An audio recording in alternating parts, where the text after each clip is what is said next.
আমার ছোট ভাই ফিরোজের কথার সাথে কথা বলতে চাই। আমরা শ্রমিক দলের সাথে, অর্থাৎ সাধারণ শ্রমিকের সাথে আমরা অতীতেও ছিলাম, এখনো আছি, একটু রাত পর্যন্ত শ্রমিকদের সাথে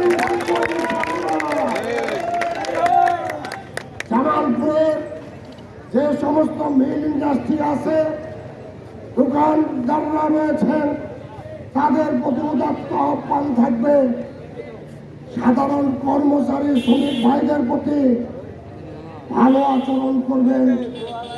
তারা গরিব হতে পারে, এই মেহনতি মানুষ শ্রমিক যদি না থাকতো আজকে পৃথিবী কোনো অবস্থায় উন্নত একটি পর্যায়ে যেতে পারতো না। পৃথিবী আজকে উন্নত হয়েছে, উন্নতির দিকে ধাবিত হচ্ছে। আমাদের নেতা তারেক রহমান সাহেব যেভাবে বাংলাদেশের মানুষের মহিলা এবং কৃষকদের নিয়ে কাজ করছেন, ইনশাল্লাহ ভবিষ্যতে পর্যায়ক্রমে এই শ্রমিকদের নিয়েও ভালো একটি কাজ করবে। ইস্পাত কাজ শ্রমিকদের মাধ্যমে বিতরণ করা হবে। বন্ধু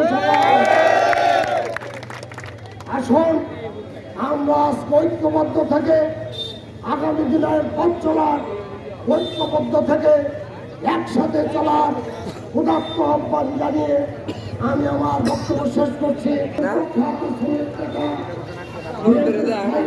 সদস্য এবং সরকারের প্রধানমন্ত্রীর উপদেষ্টা, বিএনপির সাবেক সভাপতি, কেন্দ্রীয় বিএনপির কোষাধ্যক্ষ, আমাদের অভিভাবক এম রশিদুজ্জামান মিল্লাত, আমাদের আরেক ভোট কিছুদিন আগে মহিলা সংযুক্ত আসনে আমাদের সহযোদ্ধা নির্বাচিত মনি, আমরা দেখতে পেলাম উনি নির্বাচিত হয়েছেন।